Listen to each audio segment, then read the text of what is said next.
Hi guys, samantalahin ang ating day off. Half off kami ngayon, 5 PM papasok. So, pakita ko sa inyo yung one of the tourist attraction here in Boracay, no? Ito ay sa loob ng Boracay New Coast. Keyhole. Keyhole is the key. So, ayun ang mga tao.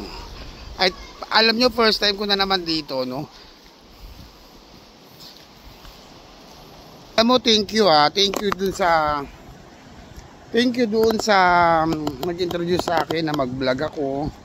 Kasi sa totoo lang, itong mga places na pinupuntahan natin ngayon is hindi common na pinupuntahan ko talaga. Kasi ako, taong bahay lang ako, never akong lumalabas. So siguro, blessing sa akin na nagbablog ako. This is a win-win situation, no? Nakapasyal ako dito for 10 years, no? Ang Diniwid, hindi ko napuntahan.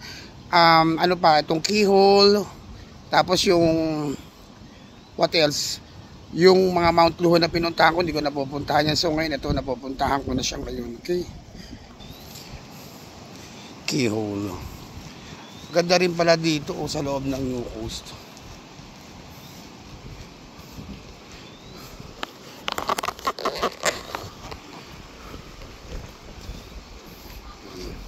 Ayun na bundok.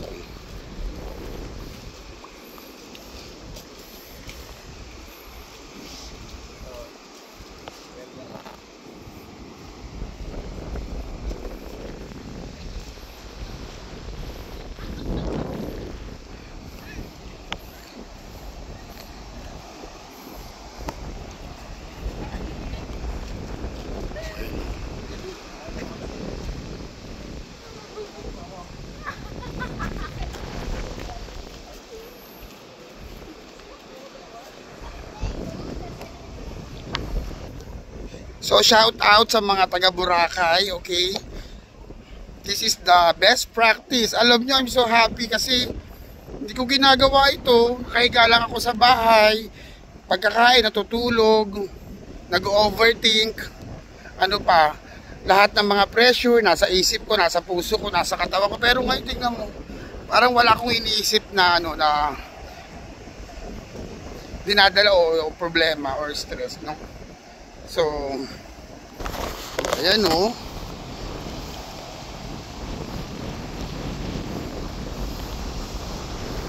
Very worth it ang time na pagpunta ko dito. As you can see, there's a lot of tourists.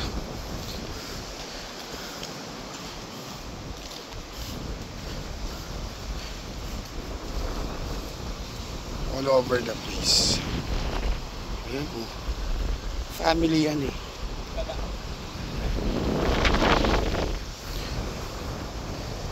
Keyhole.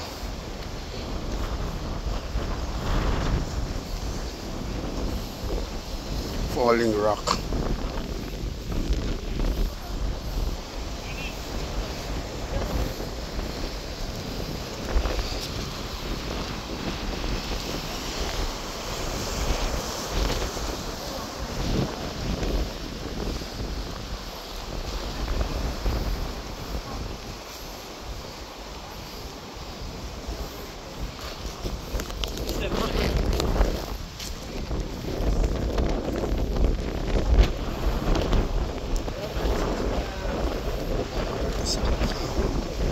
Bawal pumasok dun sa loob. Hanggang dito lang.